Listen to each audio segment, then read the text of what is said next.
Hola, hola, hola, hola a todos, ¿cómo estamos? Entonces, bienvenidos a todos.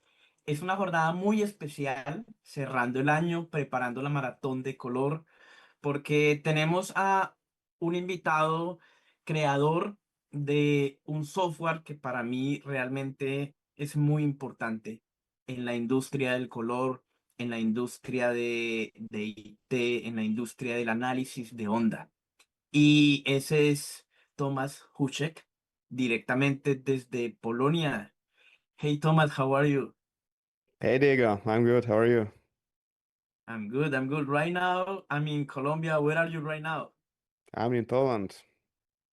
Okay, what is the temperature over there? -3. It's kind of freezing here. It's kind Not of great. freezing. Yeah, absolutely. That's good, that's good. So I'm actually right now in San Andres Island in the Caribbean.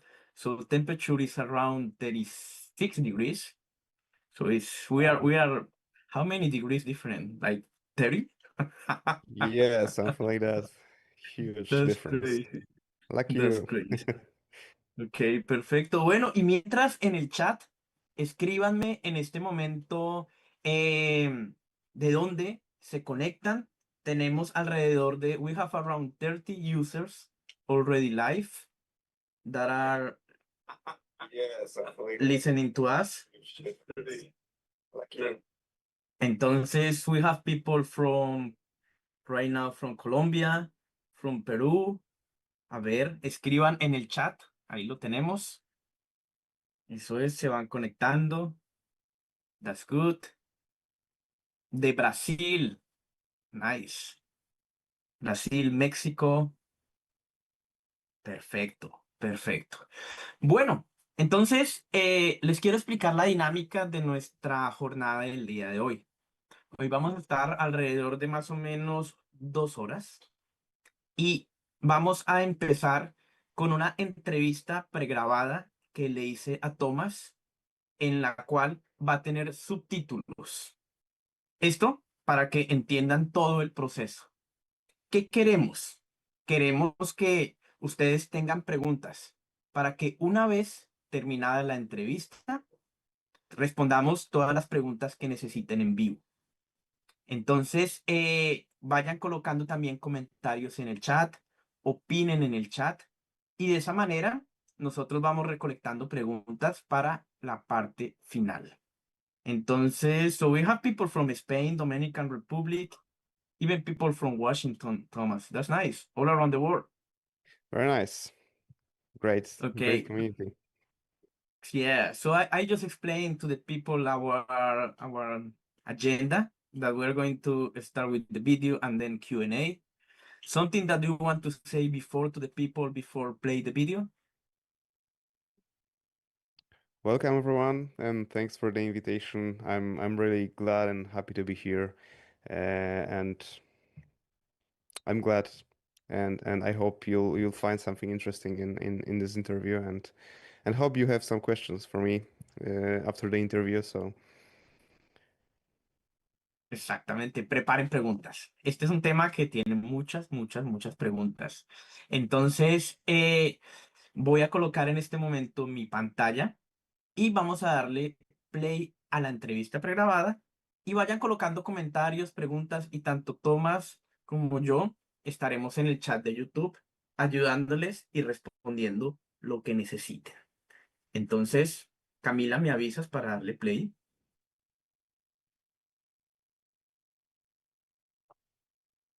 Y, ok, compartiendo sonido. ¿Tienen mi señal de sonido? Play. Ok. Y por favor, confírmenos en el chat de YouTube que todo se esté escuchando. I'm a Colombia and a big scope enthusiast. I honestly can imagine myself doing color grading, understanding them and using them beyond their basic functions make us more practiced and efficient. This is the reason why I want to invite Tomás Huczek to this interview. Tomás is the CEO of Timing Pixels, a company behind the amazing product of Omniscopes. which allow us to use the scopes on an entirely new level, both creatively and technically. Thank you so much, Thomas, for accepting this invitation. It is an honor to have you with us and to share this space with our Spanish-speaking community. Many professionals here use scopes, both on set, post-production, and QC. And this opportunity allows us not only to learn directly from your expertise as a scopes specialist and the creator of Omniscopes, but also to highlight Time Pixel's commitment to connecting with the Spanish-speaking community. So, Thomas, thank you so much for coming and for accepting this invite. Thanks so much for me. It's a very pleasure to be here, and I really appreciate what they're doing for the Spanish-speaking community. And it's great that we can meet here and talk about scopes, technology, and the post-production workflows. It's great to be here. Thanks. Absolutely, absolutely. And you know, this is a topic that is really important actually. And when we start learning and use it, and for example, color grading more, we go more in deep. And one of the reasons I say, okay, let's talk about Omniscope, your product, is to go beyond the basic. And that's exactly what I want to show in this interview. Actually. But before going technically and talk more about the functions, tell us about yourself. Where are you located now? And tell us about your background in the industry. I'm located in Poland, and my background is in software engineering. For many years, I worked as software developer in telecom, in banking industry, and along the way, I became passionate in photography. So this was like my side job, running with camera, taking pictures, and it really became a really big passion of my own. And at some point, these two worlds collided, and then I decided I could do something to bring my professional expertise from my software development world to this creative world, and I started creating tools for the post-production. And this is basically where sort of my passion became my work slowly at that. Passion and your career, and Yeah. that's the reason you start developing these tools.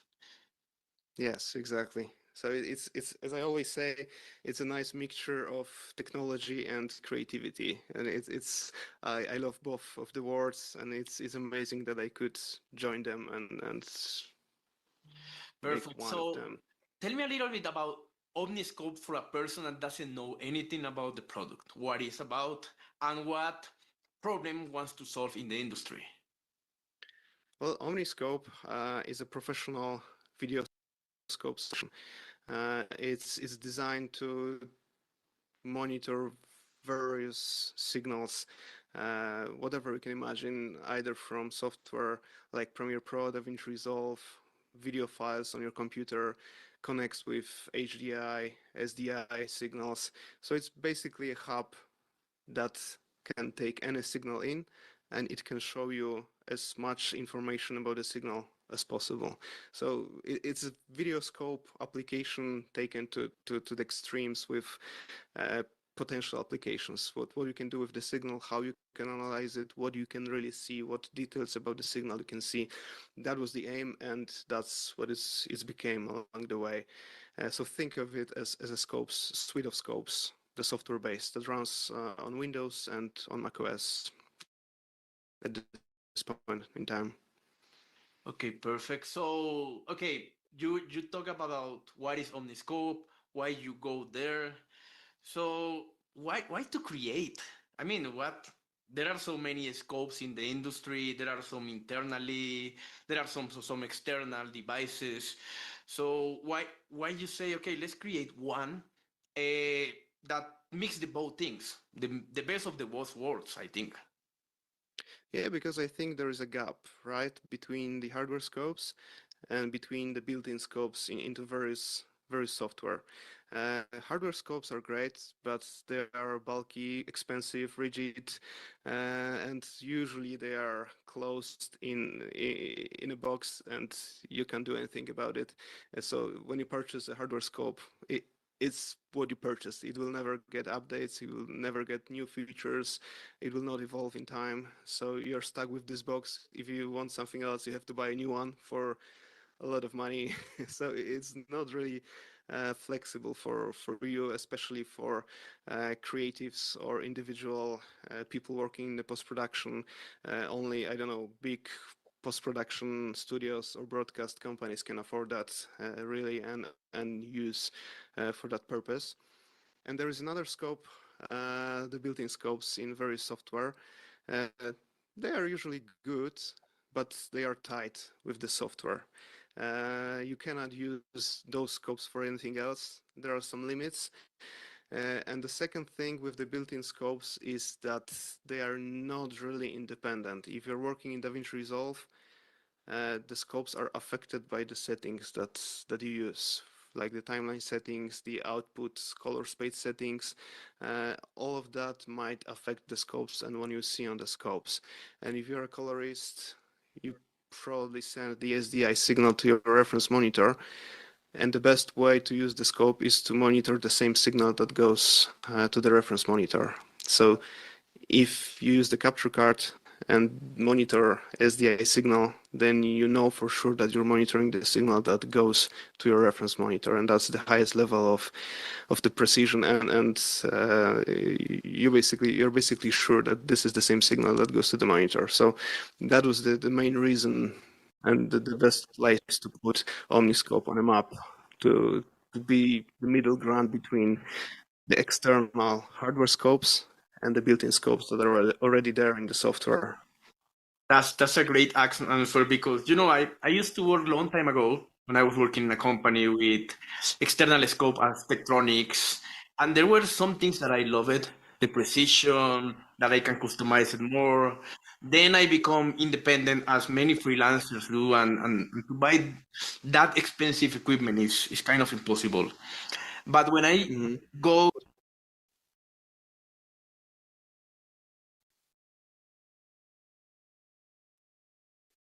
lo paré para subirle un poco el volumen, porque me dicen que está un poquito bajo el volumen. Entonces voy a subirlo, ¿vale? Y continuamos. Ok, no tanto. Listo. Y tenemos, ahí va.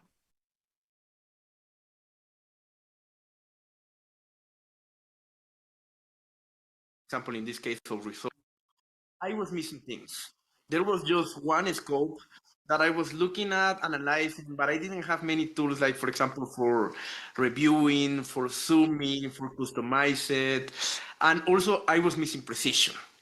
So Mhm. that's great that you are taking the both of the best words and mix it, and also trying to make a new, like to put that in the gap, more tools every day, because that's Mhm. actually one of the great things of Omniscopes. But I mean, I do have many questions, and I'm sure this session is being recorded. We are going to go live soon, and I'm sure the people that is looking at this pre-record interview will ask more questions. But I want to Right. see scopes, omniscopes in action. Can you show us what it's about and one of the best things?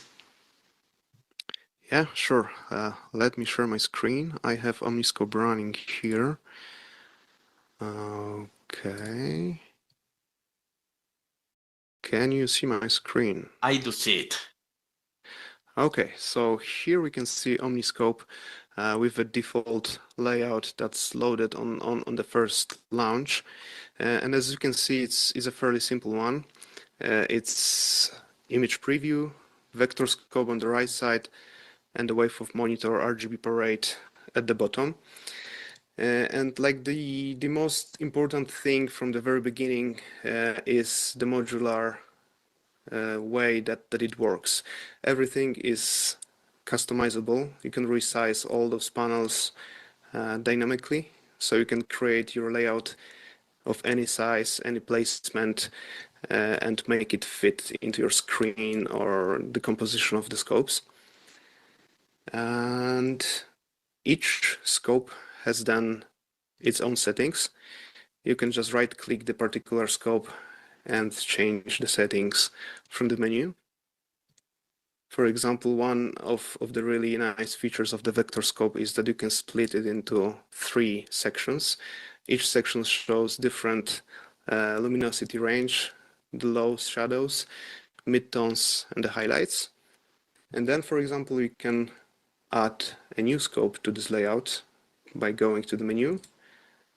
And this is what many colorists like to do, is add another vector scope, which is the global one, zoom in 200% to have a really nice overview of your colors on this vector scope, and then zoom in into the individual sections. So this way you have a quick overview on your colors here on the global one, and on the split you can really see your highlights, your shadows, if there's any color casting there for a quick check.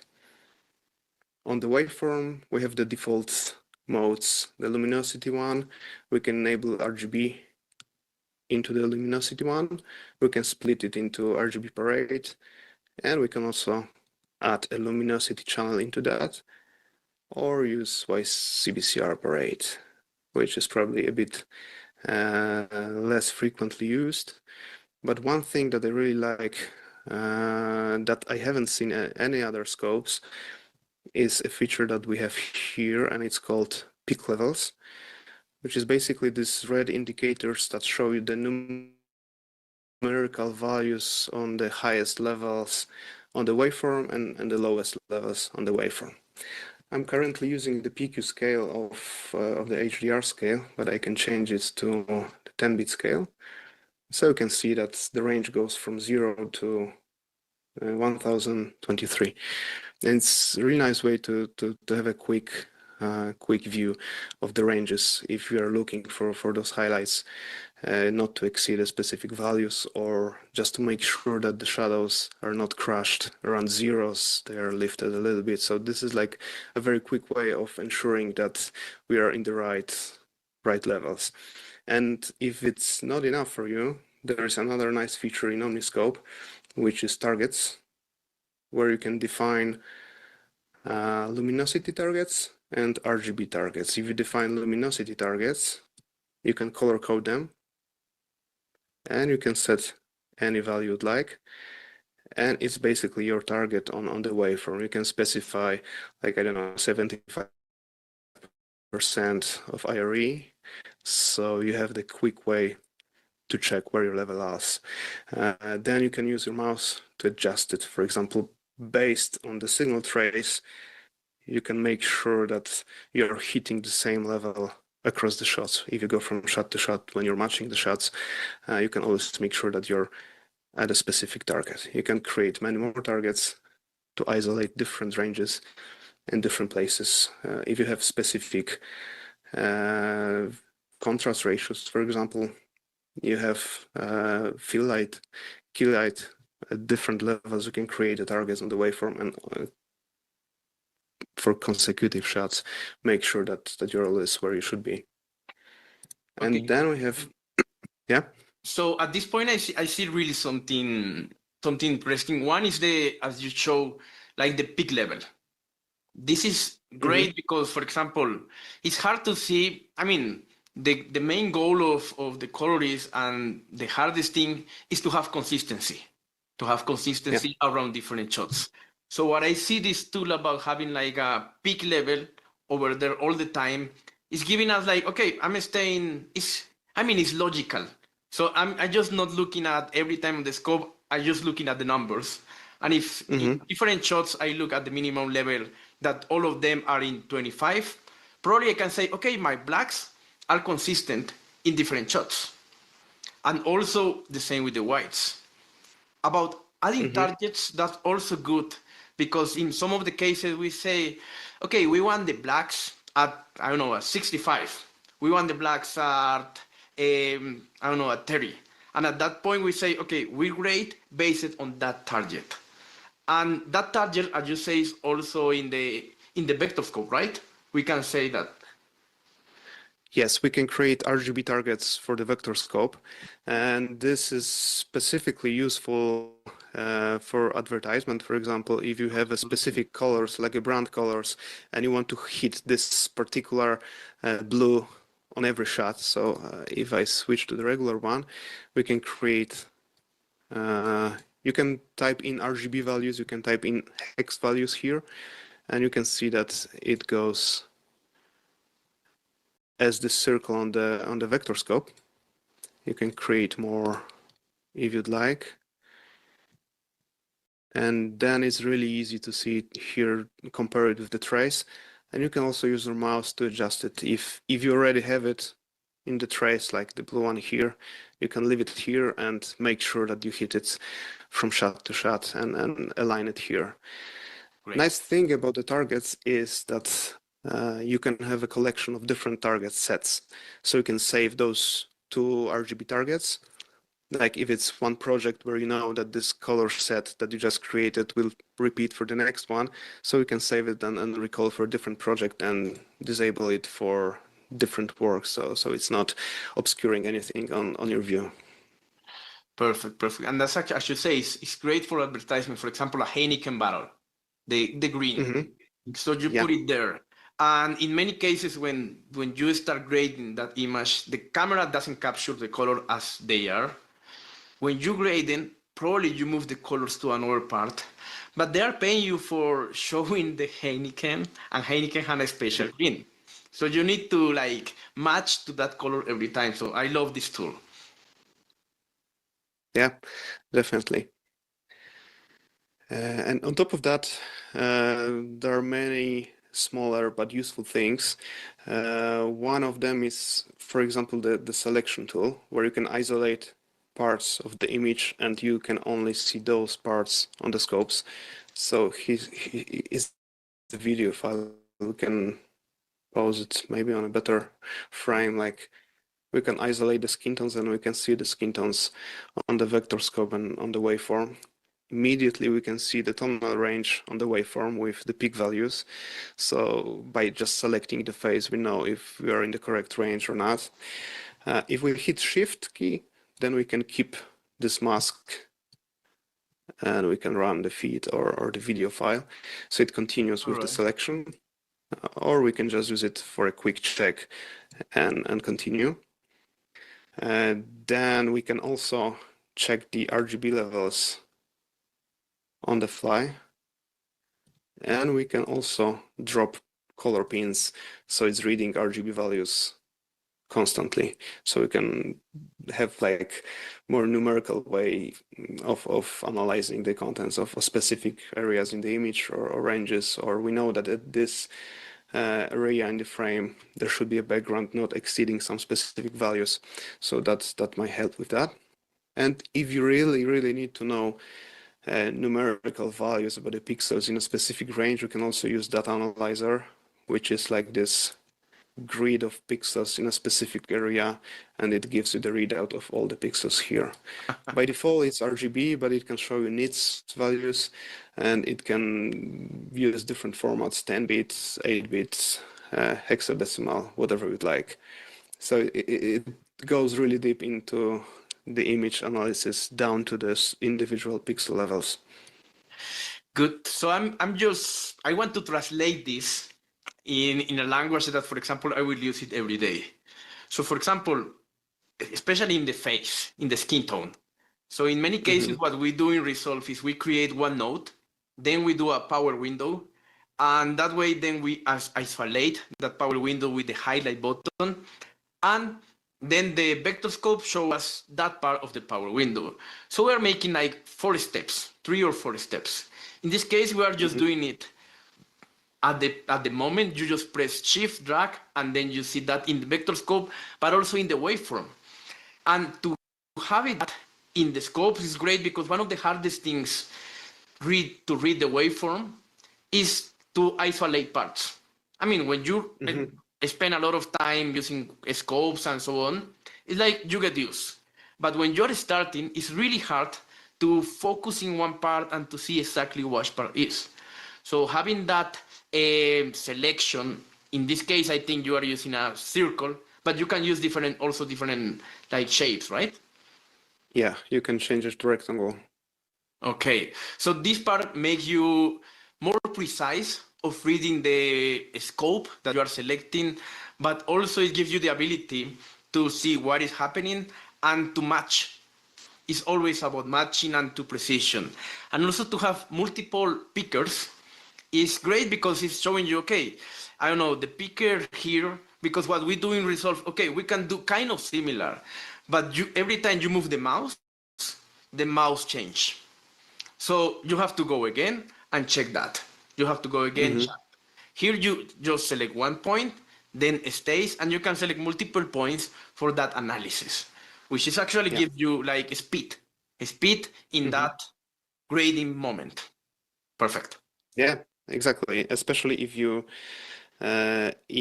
have a scene which consists of multiple shots and there is a repeating pattern that you know that on the next shot you will need to perform the same things that you did with this first shot. So here you can create some things in Omniscope that will help you go faster, shot to shot for better matching. And actually, if when you mentioned that the part about learning the waveform, there is one feature in Omniscope that I really like that is really powerful for actually learning how the waveform works. Is a really utility that they added to Omniscope is like this little animation on the waveform, which Wow. transposes the real image into the trace. So you can follow the pixels where they go on the waveform. So you can see that the brighter areas go up higher in the waveform, the darker go down. And it's one of those creative ways to play with Omniscope and to discover things where for more experience probably it's pretty obvious what it does, but if you're starting out, I think this can speed up the process significantly. It also works on the vector scope. Yeah. So Nice. let me Nice. zoom in a little so you can see how those U ranges and the luminosity ranges translate into the actual trace in the waveform. So And I think that's nice. that's nice. And you know, I'm also thinking, okay, a colorist, for example, to check the what it is, but also I'm thinking for educational purposes. So Mm-hmm. when I remember when I started doing color grading, the person that started saying to me about the scopes was an engineer, and he was saying me about numbers, about signal, and so on. For a person Mm-hmm. that wants to create, that's hard. So with this tool, I think you are mixing both things. It's like, okay, you are looking at this waveform that looks like the Watchmen movie. I remember you. Did you watch Watchmen, the movie? No, sadly not. Okay, so there is a character called Rorschach, and he was like Mm-hmm. every time he was speaking, there were waves. So I remember Okay. that one student said to me that it looks like Rorschach waves. In this case, this is the translation of the waves into a normal image, and it's actually helping us to check because I Mm-hmm. always say, I mean, the eye is great. We always get better with the eye, but the scopes are the only one that we can trust in evaluating the image. Yeah, exactly. It's like objective way of looking at the image, not a subjective way that your eyes are getting tired with the image and they adjust to the image. The scopes give you the truth, basically, the pixels that are there. Yeah, absolutely. Okay, so let me play it back again. Okay. And so basically that's the simplest layout that we can have in Omniscope. And we can save it, we can adjust it, and we can build more complex ones. We can load layouts that we saved before. I can load a bit more complicated one here, and we can see that there's a little bit more happening here. On top of the waveforms and the vector scope, we also have histogram here, the CI plot, and the RGB cube, which is the 3D representation of the pixels in the RGB axis in 3D. And we also have the QC timeline, which is the live reporting timeline with all the QC events rendered in real time as the signal goes. We can also see the input strip here for multiple inputs. This is the feature designed primarily for DITs and live production people, where you can load multiple sources and monitor them at the same time. As well as the most recent addition, which is a Twin Peaks, inspired by the diamond scopes known from the hardware scopes, also loved by live production people for camera shading, for camera matching. So we're really proud of this tool as well, and I'm happy that we could include it in Omniscope. And to be honest, there are many very small additions to every scopes, but the small ones that make a big difference and speed up the process quite a lot. Like the histogram, you can find the histogram even in Photoshop. That's probably the most popular scope ever, even in the photography world. Yeah. But even then, we can find new ways to interact with the image and speed up the process. So we've added, on top of the RGB view and the Luma view that we know from the regular applications, we also have the hue mode, which basically checks different colors and show the spikes where the colors are. And then you can highlight those parts and see the preview on the image, only those parts. So if we see that the red colors here, we can select only those, or those magenta ones, to see where in the image they are. The same goes with another mode, which is the saturation mode.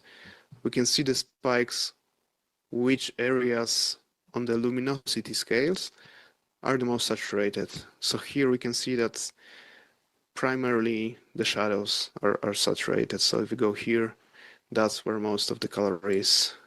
So it's not only showing like a light histogram, that is the one that we're used to see, like a relation between pixels and light. Here you are selecting different modes. So you are going deeper for the people that like to use the histogram and love the histogram. And also one good thing that you show us is that you can highlight one part, which is actually great. That's like another level of creating the mask. On top of the one that we can create in the viewer, we can also make a selection in the histogram and then isolate parts not by the shape on the image, but by some properties of the image, either the color, the saturation, the luminosity. We can also go to the regular luminosity range and select the luminosity range.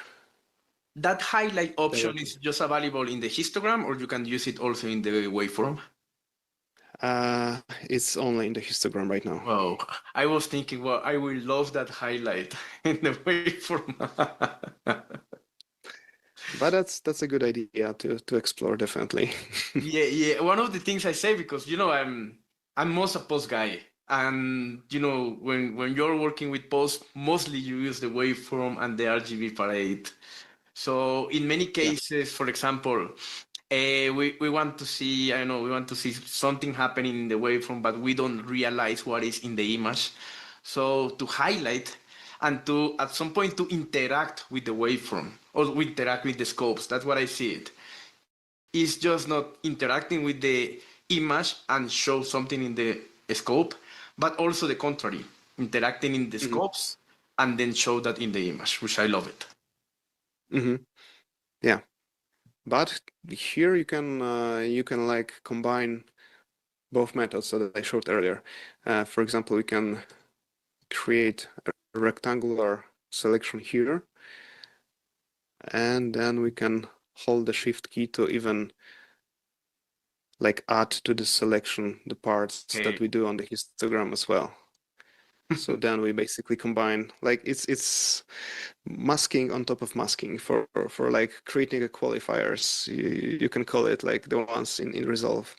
Yes, a qualifier plus a power window, but you're using it in the scopes and you are not using nodes, which is good. Nice. Yeah, which is like playing with the image and just analyzing it interactively with some creative ways. Great. So yeah, as I said, this is a little bit more complicated layout here, and you can rearrange it freely with all those scopes. You can add more, and you are pretty much unconstrained. There is no limits. Basically, the size of your screen is your limit, and I've seen colorists using Omniscope on like 32-inch monitors, even bigger ones than the reference monitors in the suite, which is really nice to see. But yeah, once you go with many scopes, then it's really nice to have them on all the time to be able to quickly see. But even if you don't have a big monitor, you can quickly toggle between different layouts depending on the needs. If you only need the vector scope and the waveform, you just toggle to that view, and whenever you need some more detailed QC check, then you can go to this view and have a look at your QC timeline for potential issues. I'll talk a little bit more about QC timeline in a bit, but maybe I can show also the multiple input functionality here. In this layout, we have input strip here, which is like the entry point for loading more sources. So if you right click on the input, you can see what are the available sources. So we have plugins for DaVinci Resolve, Premiere Pro, Assimilate Scratch. We can use screen capture to analyze whatever is on our desktop. You can load image files, video files. Recently, we've added SRT stream support, so we can monitor live streams. There's a built-in signal generator that will generate sine waves, EBU bars, gradients, just for checking the signal path and color space settings. Okay. It auto detects the USB devices here, all the connected to this computer, decklink sources, AJA, if we have them, and something that's coming very soon, the live grade integration, which is a really nice addition for all the DITs out there. So we are here working with video files, so I can load up another one here. And it basically loads up to another slot. We can swap the places, and now this became the active one, so we can see the signal on all the scopes. Okay. And we can basically drag and drop this input slot to any scope to assign it to it, and then we can see the video. So you can signal mix on the scope. multiple inputs in the same layout, that means? Yes, exactly. Wow. And if you mouse hover it, you will see the color-coded scopes that are assigned to the given source. Here we have the red rectangle around the scope that is assigned to this one, and here the green one. But you can also right-click and assign to all the scopes, or right-click, Okay. assign to all the scopes. Okay. And you can also drag and drop between the slots to swap them. So you can change the order, and then it changes in real time as well. You can load up to 8 input slots at the same time. Wow. Okay. And of course, you can have 2 sources next to each other. So we can open another source signal, which is the second one, and put it next to this one, right? So we have 2 sources next to each other, and we can do the same with the waveform. We can load up The two waveforms. another waveform. And that's what usually DITs do. If they have 2 camera setup, they will have identical scopes on both sides of the screen, like 2 waveforms, 2 vector scopes, one for each, in probably a better layout than this one, because this one is a bit random one. But you can arrange it into columns, and the first column is your first camera, the second column is your second camera, and you have the matching scopes. Another one for DITs and live workflows is probably a scope that I haven't showed yet, which is the false color. And it's widely used on set, mostly because DITs use false color on cameras, so they like to see the false color on DIT cards as well. And so we have a pretty nice false color, which is actually an extension of our false color plugin. the first Time in Pixels product. So of course it was included from the very beginning in Omniscope. And what's nice about it is that we have the presets of the most recognized systems out there, from Red cameras, from Flanders, from Small HD, from ARRI camera preset. So they Video see the devices, same aperture. as the camera menu, as the camera viewer, but in the scopes in a big screen at some point. Pretty much, yeah. That's Yeah. we check the levels and we try to match them as much as we could. And if not, you can always go to the settings and you can adjust the ranges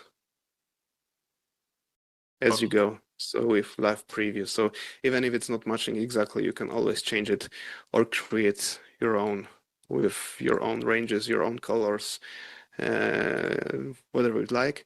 And then you can even export it as 3D LUT and load it up in your onset monitor. So then you will have exactly the same false color overlay here in Omniscope Nice. on a DIT card and in your camera monitor. And then in the grading suite, if a DP visits a colorist, you can still load up the same LUT and see the same false color overlay. So which is really nice to have the uniform false color preview on all the stages from production to post-production. Great. So I'm looking at some advantages. For example, the input strip, as you say, for the DIT, to have multiple camera sources and to compare with all the camera sources how the signal is capturing and what are the peaks, what are the problems, and so on. So this is big. This is really big. The other one I'm thinking as a QC operator. So for example, a QC operator doesn't need to have a post-production software open. He just needs to input the file, the ProRes or the MXRs or the IMF, and he just start evaluating, and he doesn't need to have another post-production software there. Also, about false color, this is great because, I mean, every time they are more using it on set. So you can evaluate what is the false color doing, and also exporting it as a 3D LUT is giving you consistency, as you say. It's like, for example, I don't know, a camera is using one, but that one is different as your monitor, and then that one is different as your in your color grading system. So consistency in evaluating the parts. But I definitely love the input strip. You know what I thought when you were showing me that? I thought that, for example, in live TV, they were using the same for matching cameras. So they were having like 4 or even 10 cameras, looking all of them in the scopes, and then matching with that. So at some point it's also evaluating, I will say, a function, but it's also a matching function. So you can have the 5 cameras inside and then say, okay, you need to exposure a little bit lower, or the colors in this one are different. So it's also for matching cameras, a great tool. And another feature good for matching cameras and different sources is a feature that is coming very soon. And hopefully I can show it here. Yeah, I can show it. Here is a composite input. And it's basically a way to... Oh, no, I'm not able to show it. Okay, I'm missing the piece of a live pack that's coming to Omniscope. All right. But the idea is basically to combine multiple inputs into the new input. So here we could arrange like this input in this rectangular corner, this input here, and this input here, and that would create a new video source with the combined sources. So then you will have all those sources in single waveform. So for 4 cameras, you don't have to place 4 vector scopes and 4 waveforms. You create this composite input and you have only one wave for one vector scope, but all 4 signals will go into that. So then you can basically align all those shapes into one to match them together. Nice. I remember that I used to do that with Tektronix scopes, like grabbing a waveform and then the other one, and matching shapes, as you say. That's cool. Mm-hmm. That's really cool. So I want to go back to the input strip because that's opened my mind to many questions. And the first one is precision. How is the precision in Omniscope in compare with internal or external scopes? There are like multiple levels of precision.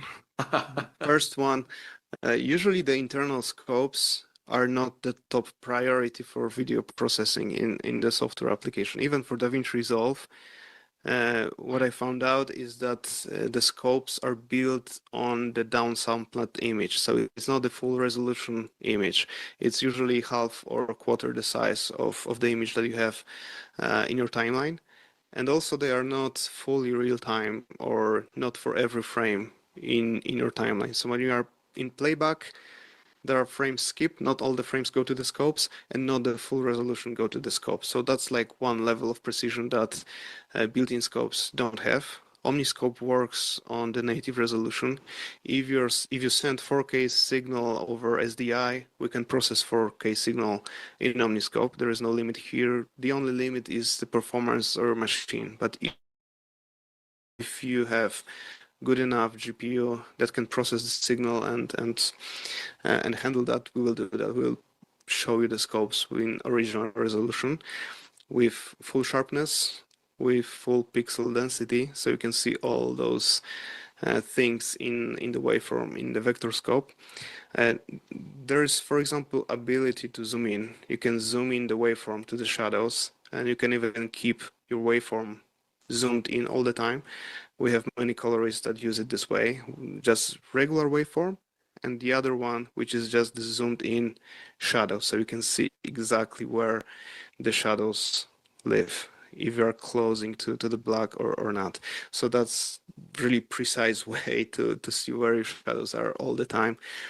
Constantly on the built-in scopes, where they are usually not the full screen but smaller part of the screen, where you have vector scope and a waveform next to it, it's really hard to see if there's any spikes touching the black levels or not. So you can easily miss that. And here it's very obvious. You can really clearly see what's happening in that part of the image. So I see actually two advantages. One, okay, probably you guys that are watching us live, probably you're thinking, okay, what is the problem that we don't see the full resolution of the scopes of the image in the scopes? So the main problem is your quality control. Then when you send the program to quality control, they are going to see that things because they have this kind of equipment, and then they are going to send you a report, and you're going to look at that report, and then you're not going to see anything, and you're going to say, but it's not showing me. So that's one of the first reasons to have this kind of precision scope. There is like critical evaluation, which for that part of quality control is good, but also for creative. Sometimes you say, hey, I want to match this color. I want to go to this color, but that scope is not showing to you. So in this case, it's showing you like the kind of the same image in the signal, which is giving you that option to match faster or to see exactly what you want to see. And talking about the last function that you mentioned, the one of zooming the scopes, this is funny. You will see, or you will not believe how many colorists or people are going in, like in every time closer to the screen to check what is it.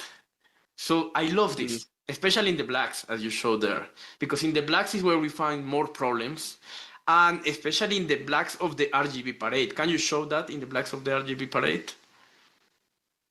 You can even solo the individual scopes. And Nice. if you have a Stream Deck connected, we have a plugin for the Stream Deck, so you don't necessarily have to move your mouse over to Omniscope, change the options. You can define your Stream Deck commands and just click a button to make this a full screen. So then you don't really have to move your head closer to the screen if you have this kind of view on the zoomed shadows. And if you go here, you can zoom in Nice. on RGB parade, and then we can solo the scope.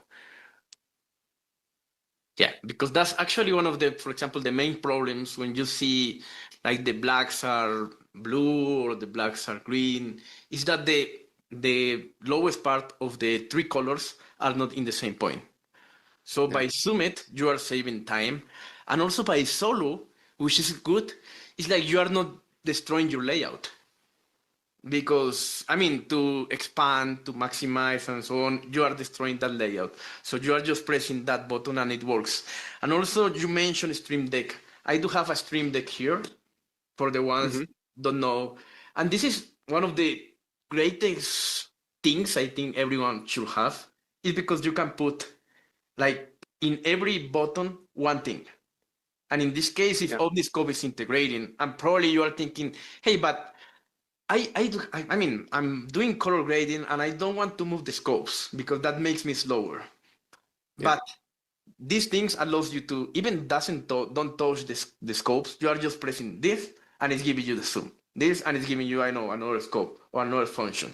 So it's saving you the problem to put your mouse in the scopes, to right click, to select the option. It's just a matter of pressing a button and there you have the option. Yeah. You can change the layout from one to the other one with a click of a button. You can solo a given scope, so you have full screen view of the waveform, full screen view of the vector scope, and then you can change the zoom level with Stream Deck button, like one press 50%, another press another zoomed in view, and another press go back to the 100% view. Yeah, no need to interact with the mouse, so it's not slowing you down. That's really, really cool. That's really cool. And I want to point another thing about the precision. So, for example, when you right click in the input strip, you show DaVinci Resolve. So we have Mhm. here many DaVinci Resolve users. Probably they are thinking about, okay, I got Omniscope. How do I connect it? How can I connect Omniscope with DaVinci Resolve? There are like two ways you can do that. The recommended one is to use the capture cards like Ultra Studio or Decklink. Uh, Most colorists probably already use one of those to send the signal to the reference monitor. Yeah. So if you are using like Ultra Studio 4K Mini, you can already use that for Omniscope as well because it's multi-channel device. So you can use one channel to send the signal to reference monitor, and you can use the other one to send the signal back to the same computer, and you can monitor the same signal in Omniscope running on the same machine. But if you don't, there is another way. You can use the OpenFX plugin in DaVinci Resolve.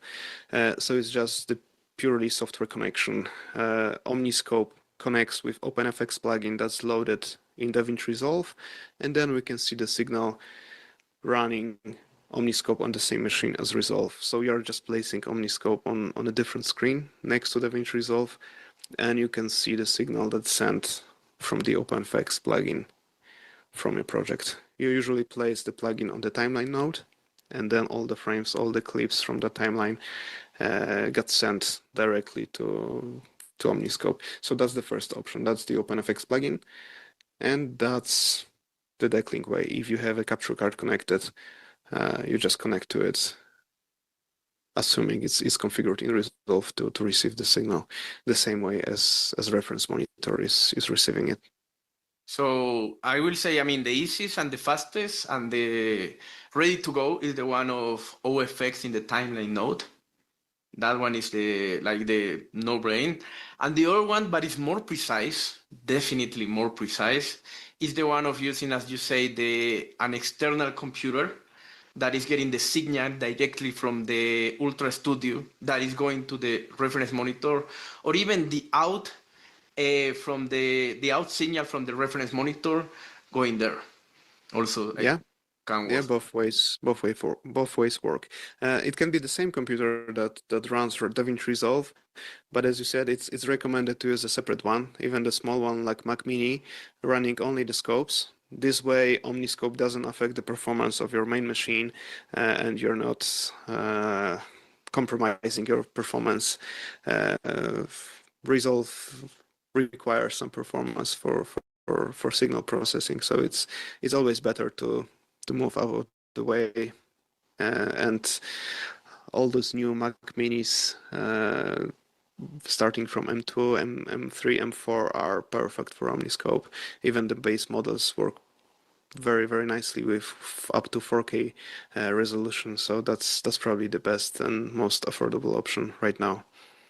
Perfect. So yeah, you show us, in this case, we went technical, but if we are going into the scopes, we need to go technical because it's about Mhm. precision. It's definitely about precision. But we also see the creative tools that, for example, the zoom is amazing, the way to show the image in the scope, the way to isolate, that gives you precision and also an accurate way to see what do you want to look or what do you want to match at some point.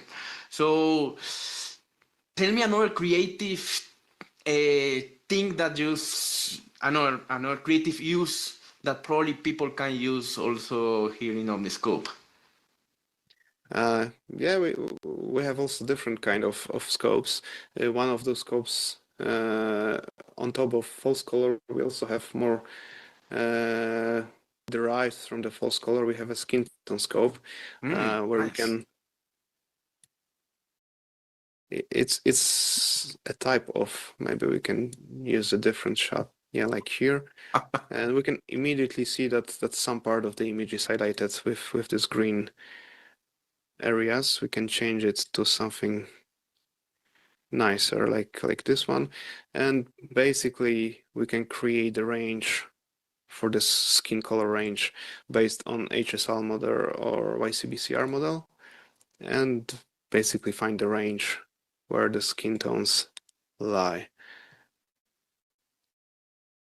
by using those sliders and trying to find the settings that work, and we can basically create a mask that works on one shot, and then we can use it on Yeah, other shots to quick from one to the other one. I just imagine the case that, for example, I mean, the skins are one of the things that in a scene needs to match. If not, the person is going to see differences.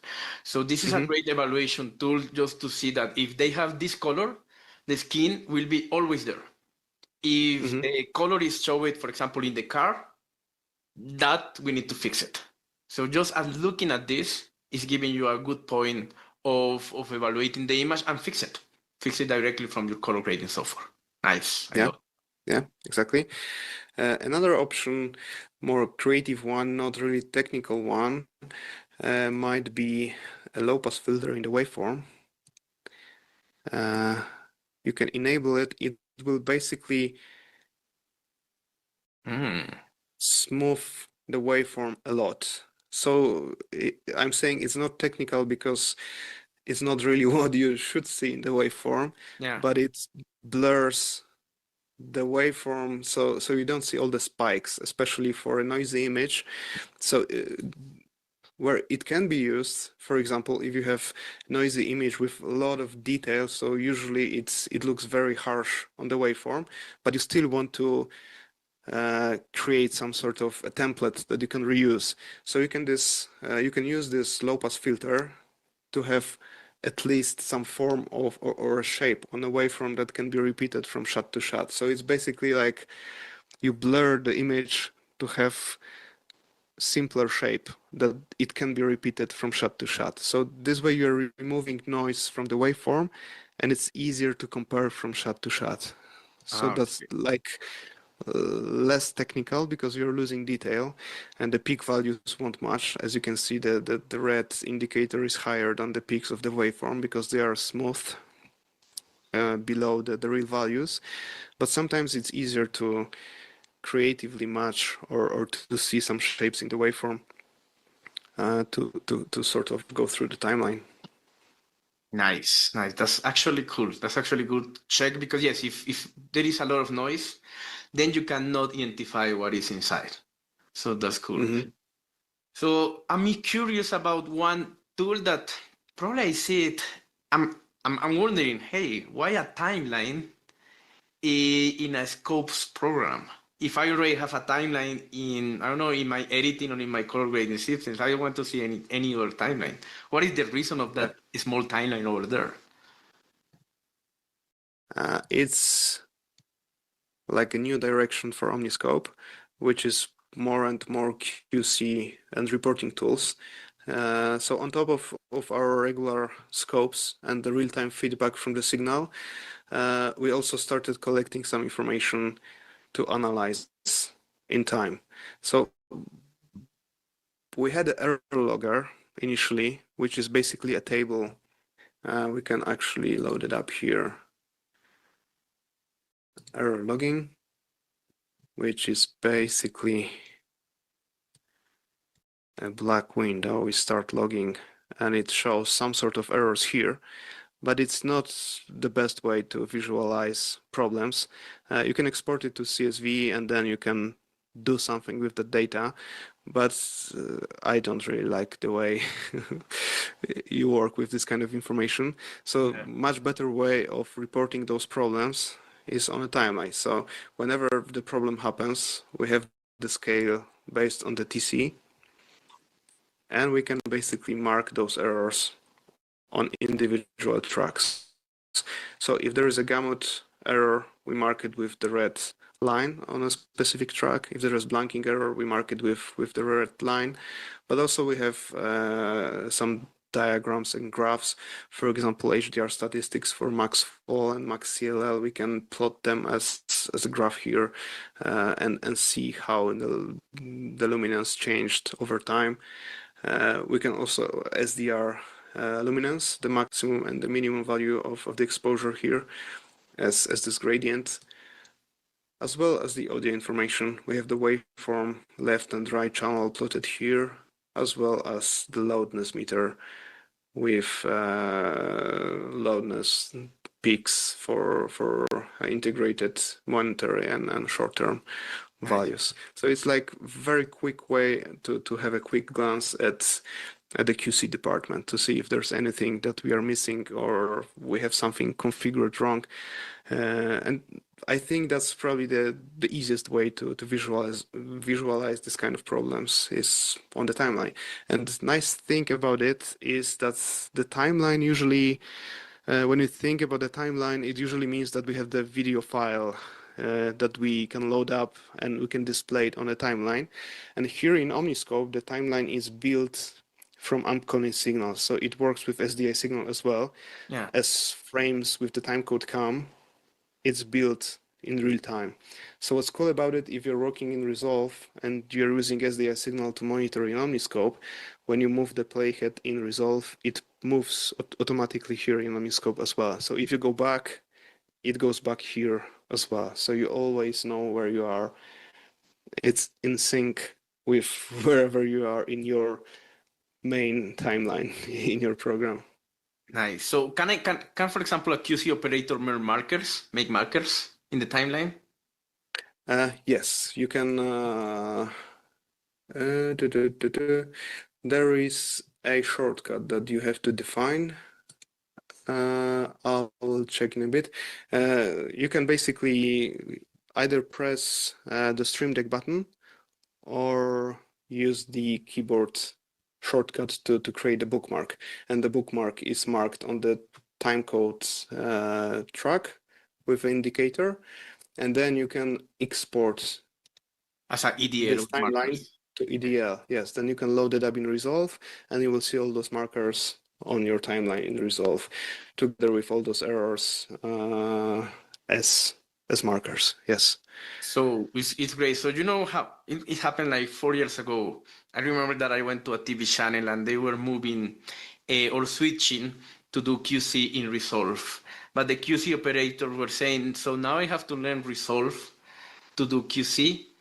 So in this case, definitely it's not the tool for that because of the precision also and because of the quality of the tools. But also they have this timeline, they can export markers to Resolve. And I mean, they don't need another external software for that.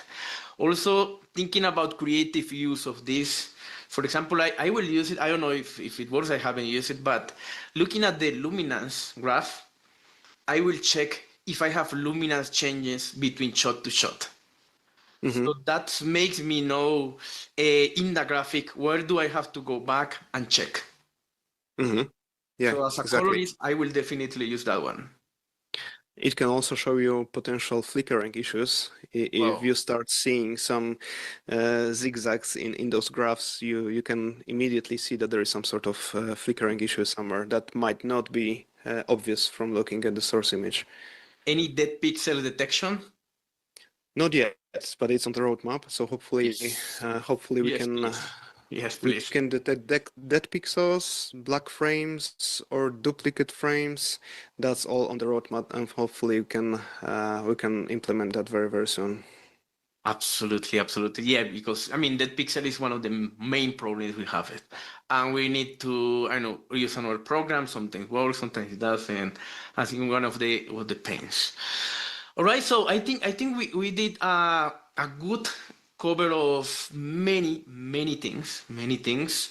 Definitely in our live session, there are going to be more questions, and we can check. And also, I do have another question, but I will share that questions live so people can comment.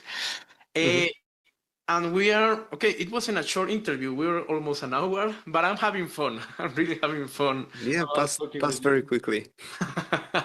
Yeah. So finally, I want to finish this interview just asking you some more. I will not say personal, but more strategic questions about timing pixels with the Spanish-speaking community. What are the future plans for all of us that speak Spanish? Do you have any, I don't know, any plan or any something soon that is coming? Well, we already have we already have some colories from the Spanish speaking communities, but we'd love to have more, and we would love to have more resources for Spanish speaking communities, potentially some tutorials and some guides, workflows. So that's definitely something we are focused on right now, and hopefully with your help as well, we can make this happen, and we can spread the word in the Spanish speaking community. So we are really grateful for this opportunity here to at least start something there. Absolutely. So for us, it's like, I mean, it's a great step, because to talk with you, the person that designed the interface, the person that is looking about some future updates, and to share it in a personal way to the community is a great strength points. And this means that you care to do more. And you are from Poland, Definitely. and Yes. I'm from Colombia. We are not from big countries, and I think you sometimes feel the same, that always the big countries take the best. So in this case, Right. we are creating this small community, but it's a big community, hungry of knowledge, and that every day are doing better things. Oh, yes, definitely. Yeah. So I mean, we will continue talking in the future. For sure. So Definitely. I invite everyone to start like playing with Omniscope, and in my point of view, when you start playing with it, then you will not leave it. You will say, I do miss. We will look at more things in the live webinar, for example, revolutionary tools. Probably you guys are thinking, okay, how that Twin Speaks works and so on. But more is coming. More is coming in the way. So Thomas, probably for you is late already, 6 p.m. or Yeah, 6 p.m. right now. That's okay, correct. almost the end of the working times. Okay, so It's not work when you enjoy it, so it's I not work really when you enjoy what enjoy I it. do. Yeah. That's true. It's not work when you enjoy, and when you are like a freelance, or like in this case like a CEO of the company, is like, okay, that hours are good. Okay, so anyways, I'm sure in the live session are going to be many colorists. I will invite QC operators also, DITs, and we will have fun listening you and answering many questions, because this is a topic that we don't reach so much this topic, but it's so important for the industry. So thank you, Thomas. Yeah, thank you for having me. That was great. Enjoyed it a lot.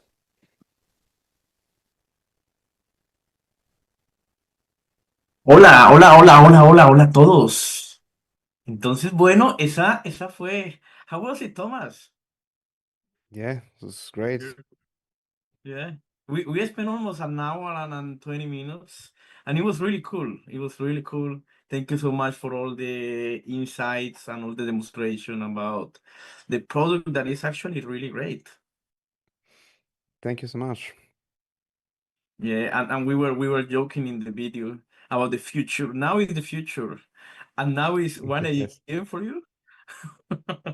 Yeah, we're living the future now.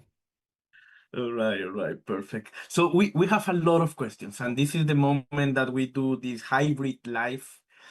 First, because we wanted to put it in Spanish for everyone that speaks Spanish to understand, and also because right now live we can answer your question, not only my questions. So Sure. I will start with some question is one is from Sergio. Is the Degli Mini Recorder 4K sufficient to run Omniscope on another PC? Mini recorder for OK. Yeah, that works.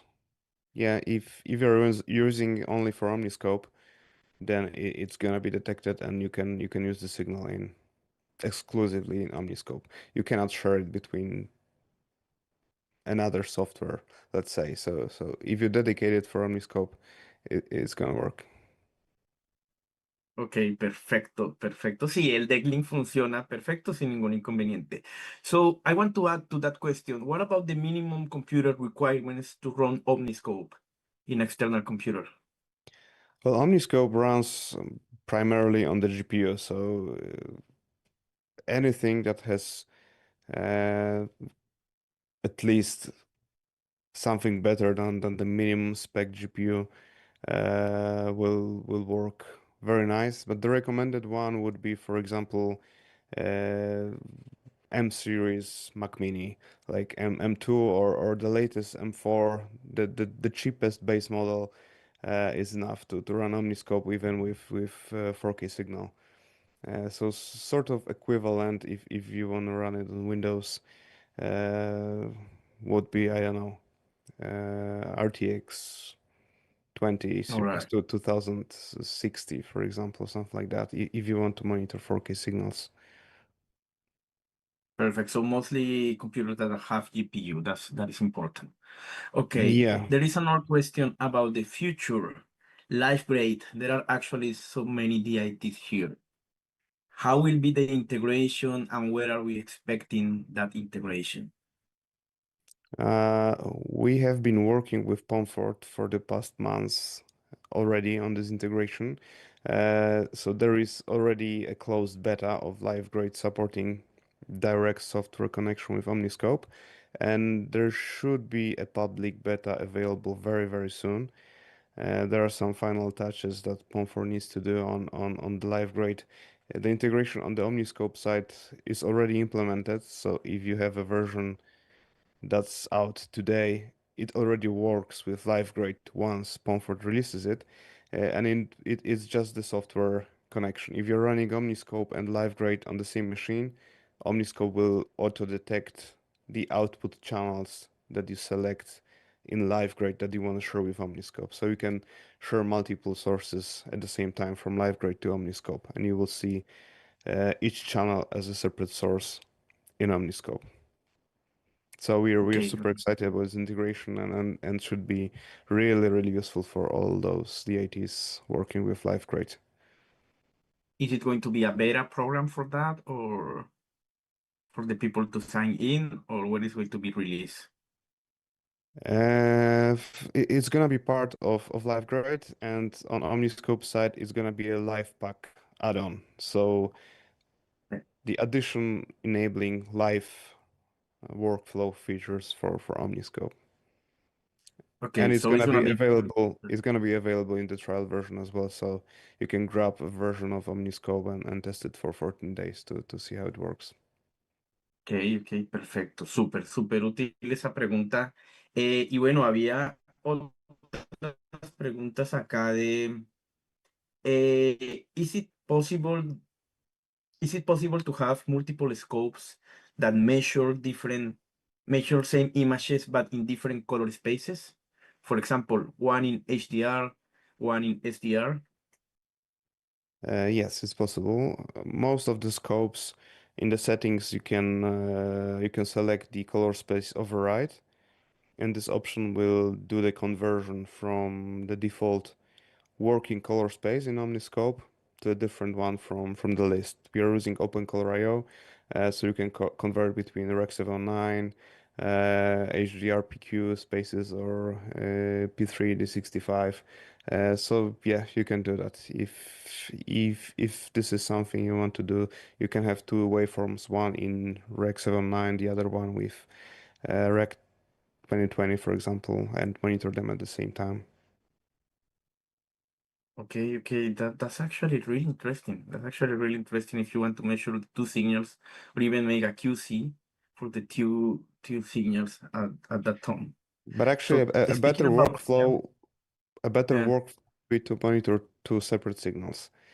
Like for Dolby Vision workflows, you would have two separate SDI signals coming in, and then you would have two different inputs in Omniscope, and you could have two waveforms, one in each, like SDR and HDR.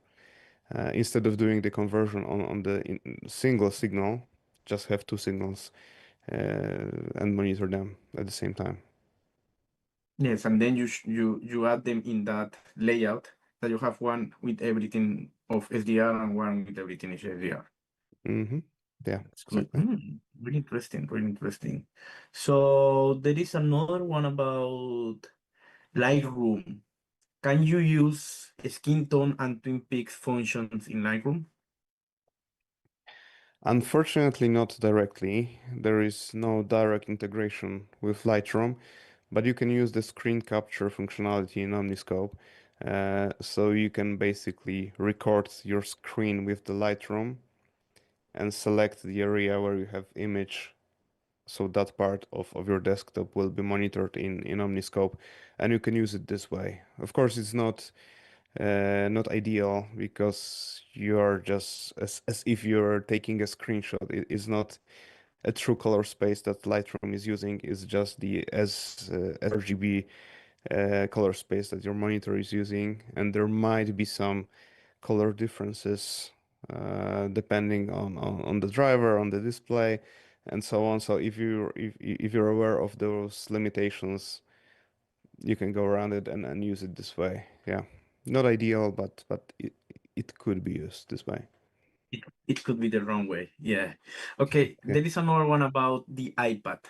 Can I use an iPad to have Omniscope instead of an external computer? Uh, yeah, there are like two ways to do it. One would be with the sidecar, which is this extending your Mac display on iPad, and then you basically just move the Omniscope window to that iPad screen, which is basically sharing or extending your Mac screen. But you can also like use the NDI output functionality on Omniscope. And then if you install some sort of NDI viewer on the iPad, you can share the NDI stream in the local network and just send the signal out of Omniscope and then preview the signal on the iPad. And there are like two options in Omniscope. You can either send the video signal or the full scope signal. So you can have the copy of Omniscope window on your iPad using NDI stream. Okay, that's interesting. So talking about also continue talking about computer requirements and so on. Mr. Bimagaru says that he has some problems using Omniscope in a PC with Mhm. two with 64 gigabytes of RAM and two 3080 Ti video card. And he said that I mean it's a strong computer. Do you recommend more Macs for that? Uh, if it's a dual GPU, there might be some problems because we received some reports that on those dual GPU setups, There might be some issues, especially if you're using DaVinci Resolve on the same machine with using both GPUs. Then there are some signal synchronization issues on this kind of setups. So I'm assuming that this would be like OpenFX workflow. Using Decklink or Ultra Studio should help in this kind of scenario. Uh, and like the ideal setup would be to use a different computer, like a Mac Mini, for example, running Omniscope and then sending SDA signal to that machine. Okay, that's good. And that's open the question about support. How Omniscope support works? Do they write directly to in the web page or how it works? Support, sorry, I didn't hear that part. Support, for example, for this kind of questions. Is there a forum or is there something in the web page that they can see information? We have a Discord channel, so that's probably the best place to ask questions, to interact with other customers, users. We can share the link, right? It's like timeinpixels.com/Discord. Anyone can join, and we have a question channel, and anyone can post questions there. Ok, ok. Entonces, esa es muy buena pregunta, por ejemplo, para ti, Mr. Bimagaru, que un canal de Discord, para precisamente, nada, responder esa pregunta. So, is it optimized for Windows or is better to use for Mac? Both, kind of, with the recommendation you say? It's developed for both, but for the macOS ecosystem, it's easier to predict because there is like limited number of models. It's easier to test and verify, and on Windows there are variety of CPUs, GPUs, so each configuration is different. Each driver for NVIDIA, for ATI, for Intel GPUs, so it's less predictable. So depending on your setup, on your GPU, on your configuration, there might be some, quirks or issues that we're not aware of. So I would say it's probably more stable on Mac because it's easier for us to test the available Macs and configurations than Windows. But for like typical setup, it should work similar on Windows and on Mac. Perfect. And for the case of your question, Mr. B. Margaru, maybe in the Discord channel you can start asking that specific question so that Thomas and his team know how to help you in that part. Yeah, and for example, Dio Bear say that he's a member of the Discord channel and Tom is very active and he answered every question as soon as possible. That's actually really great. That's unique. That's unique. Thank you. Perfect. Yeah, yeah, yeah. I like our Discord group. So, Right, that's yeah. awesome. That's awesome. So there is another question about AQC. Let me. Okay, metadata first. How it handle the metadata directly from the camera, the scopes, the on scope. Well, we are limited by Decklink Ultra Studio in most cases, and the metadata support that this card gives us is very limited actually. So what we get from Decklink Ultra Direct 2020, and that's pretty much it. We don't really get much more than that, All right. unfortunately. And talking of, The- yes, you're limited by hardware at some point. exactly, yeah. So even if the camera sends more information, it's like cut off by the hardware, and we don't get this information. Yes, cool. Okay, so there is another one. Is there a way to monitorize values of Dolby Vision or HDR plus metadata during the QC or to see the average where the points are? You mean the ones that we calculate in Omniscope or the Yes, so for metadata from example, the video? y- yes, the metadata when you are like, I don't know, previewing a video and then you see a max value and mean value, is there a possible to monitorize that, especially in HDR? And have Well, a those report of that. those value are rendered on this QC timeline. in real time. And we also have the numerical values. The numbers are displayed in the QC window for HDR statistics. So you can have them open all the time and you can see them on the graphs. And that's pretty much it. There is no dedicated like reporting or exporting on this information yet. And that's part of the incoming QC features for the future. Right now is just for the preview while we are working with the signal in Omniscope. Okay, perfect. So it's just like what you see live.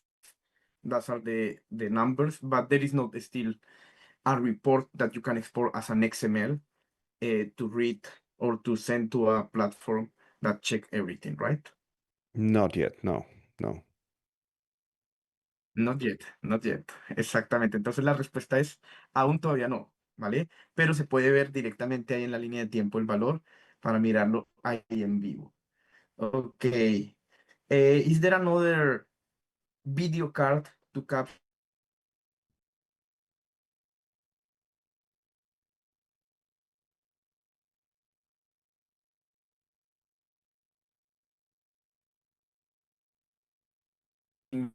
señal directly from PC, apart from Decklink or from Blackcard? Hola, ya estoy acá, ¿me escuchan?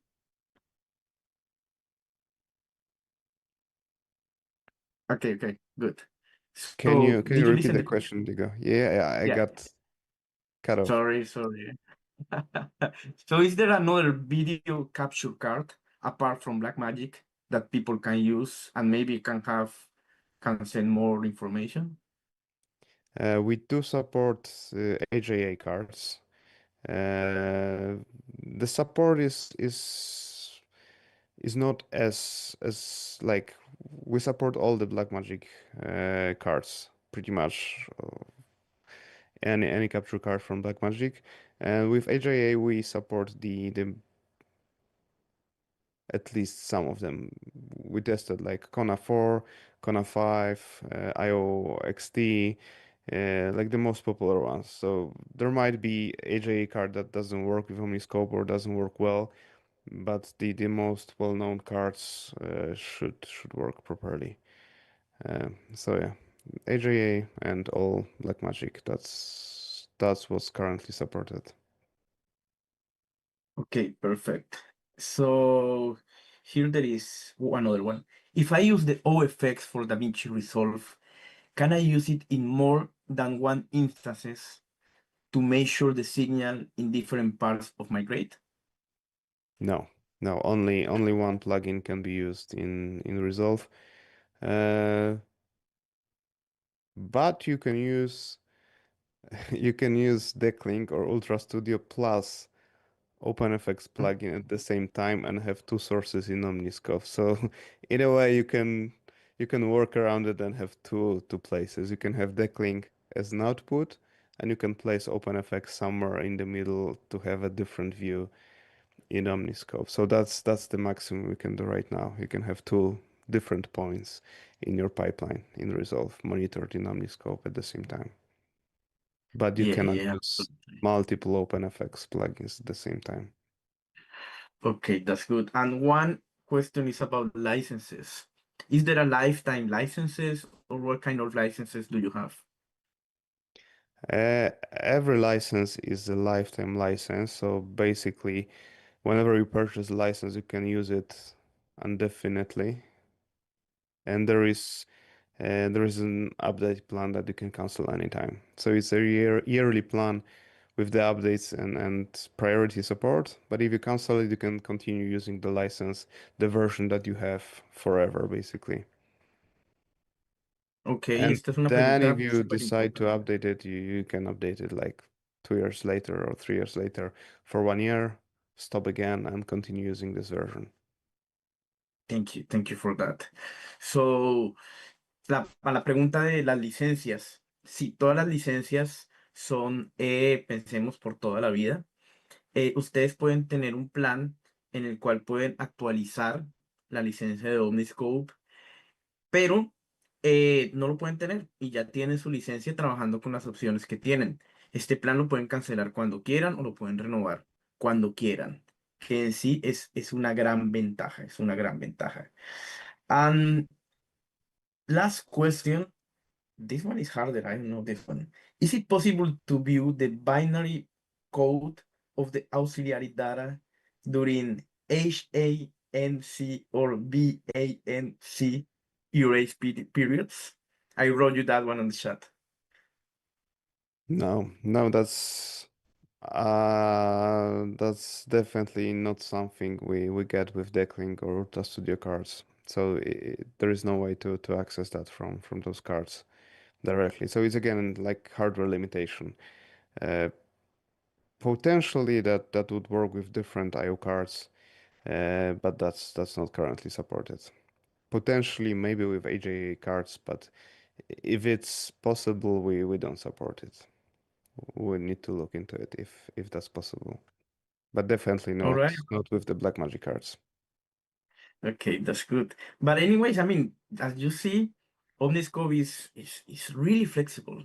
It's really flexible, and that's one of the things I love more is that you can do multiple configurations, you can do multiple workflows.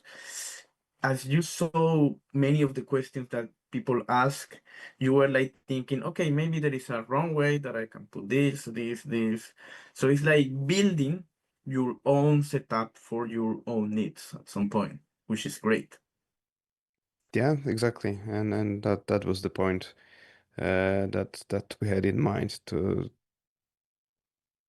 not limit it Perfect. by the workflows and to create different ways of using it. Good. So before everyone goes and before everyone and before we finish the webinar, probably you're thinking, is Omniscope going to give us something? That's always the question with these webinars. So yeah, actually with Tom, we have been working in creating and supporting this kind of Spanish speaking events. Lo voy a decir también en español. Entonces, si se preguntan de, bueno, van a dar alguna licencia o algo, y con Tom, ellos nos están apoyando en hacer estos eventos en español. Y entonces, durante la maratón de color, vamos a rifar 3 licencias de DaVinci de Omniscope para que lo tengan presente. 2 licencias video y una licencia Pro. Tom, what is the difference between the Pro and the video licenses? The Pro license supports HDR workflows, HDR scales, and all the HDR related features in Omniscope, as well as the QC features, the QC timeline, the HDR statistics, the gamut checker, the blanking detection tools. It's all part of the Pro version. And the video version still works with all the hardware devices, with all the software inputs. It just lacks HDR features and the QC tools. That's the main difference between the two. Okay, but it's so small at some point, right? It's for the HDR people or more specialized thing at some point. Yeah, yeah, exactly. It's still very usable in the video workflows. So Ok, ok, perfecto. Bueno, entonces nuevamente, bueno, inscríbanse a la maratón de color. Tom y su equipo también estarán. Tenemos 16 charlas de coloristas de España, Chile, Argentina, Brasil, Perú, Colombia, Cuba, Costa Rica, Noruega, Estados Unidos, México. Entonces, definitivamente está muy buena la maratón. 10 y 11 de diciembre. Y vamos a rifar vamos a rifar dos licencias, o no 2 licencias, 2 entradas de la maratón. So we're going to give 2 uh, entrances for the marathon, Tom. And what I want is you to give me a question on the chat. And I say that question in Spanish. And for the first person that answered that question, I will give the free ticket. ¿Ok? Entonces, ¿cómo van a participar de la rifa? Tom, me van a enviar en el chat de Zoom una pregunta. Yo les voy a decir esa pregunta en español y la primera persona que responda esa pregunta va a ganar una entrada. So can you write me in the Zoom chat the question, Tom? Any question? Any question, the one that you think that deserve the marathon free ticket. Mm, okay.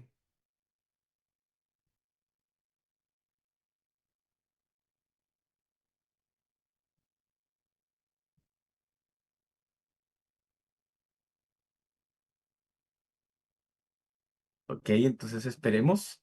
Bueno, y la maratón realmente, ya con eso no me van a volver a ver en un mes, al menos, después de todos estos eventos. Les estoy compartiendo aquí el link también para que se inscriban. Y bueno, miren que cada vez conseguimos más marcas que nos apoyan.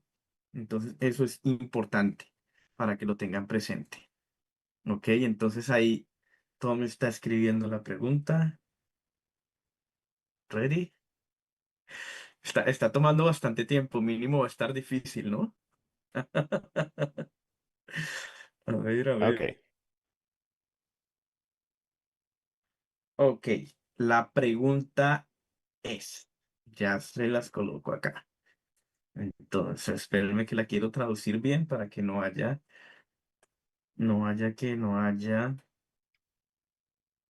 And you can also start thinking in the second question, Tom. Mm-hmm. Ok, entonces, la pregunta es, ¿qué conexión admite Omniscope aparte de la de DaVinci Resolve? A ver, ¿quién escribe en el chat? ¿Qué software de conexión soporta Omniscope aparte de DaVinci Resolve? ¿NDI?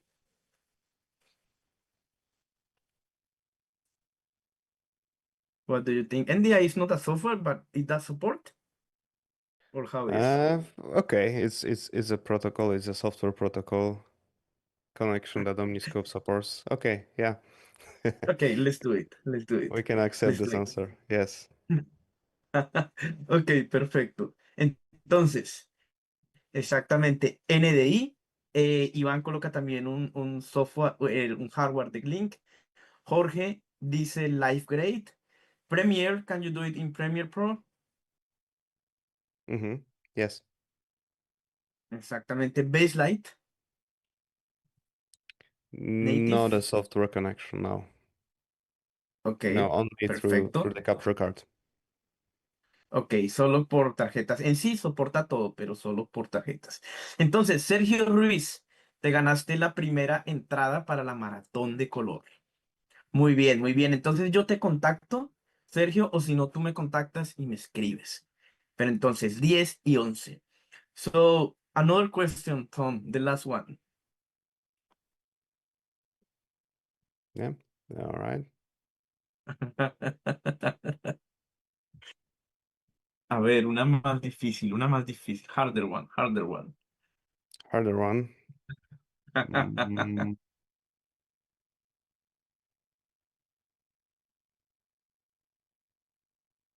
Bueno, y recuerden que en la maratón también vamos a rifar 10 licencias de DaVinci Resolve y 5 de Enhancer. Ustedes se pueden inscribir con el paquete completo, que es asistencias, más la grabación, más la participación en los premios, o solo asistencias, o solo la grabación. El valor del paquete completo es 49,99. Entonces, ojalá todos se puedan asistir y inviten gente, inviten gente. Ojalá mucha gente pueda asistir y con eso seguimos haciendo muchos más eventos.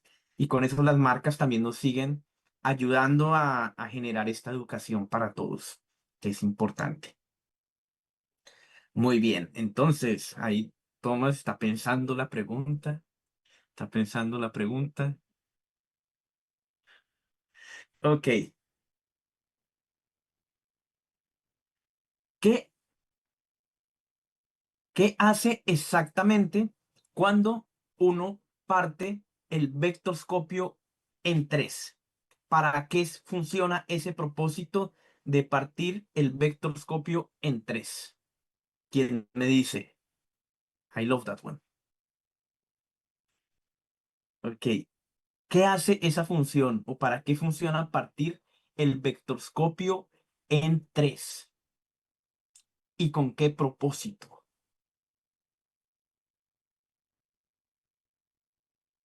A ver, a ver, a ver, a ver. Nadie en el chat. And this function is one of my favorites. I love that one. Ok. Entonces, el ganador es Mr. Bimagaru. Altos, highlights, midtones and shadows in every vector scope.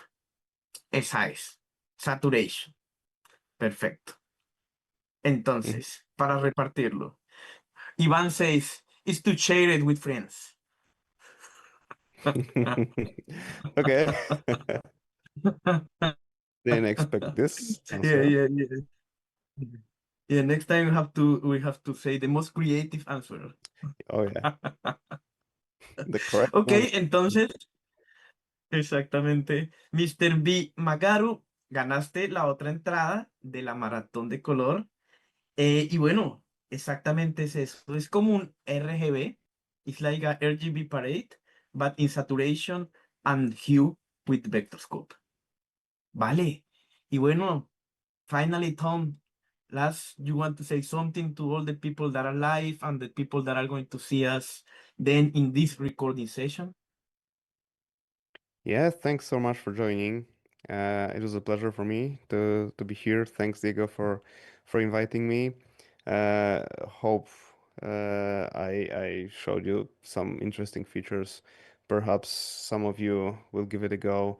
There is a 2-week free trial on our website. You can download it. You can test it. You can see how it works. You can join Discord and ask any questions. I'll try to reply. I'll try to answer all your questions. Uh, and yeah, I'm glad you joined and you glad you were the part of this live event. Thanks for that. Gracias, Tom. Gracias, Rose, también. Gracias por apoyarnos y and we keep going. We are doing great things together and thank you so much, Tom. And Camila in the background with the streaming. Also, thank you. Thank you. Thanks so much. And see you later. Chao. Thank you very much. Gracias. See you later. Gracias a Bye bye. todos. Gracias.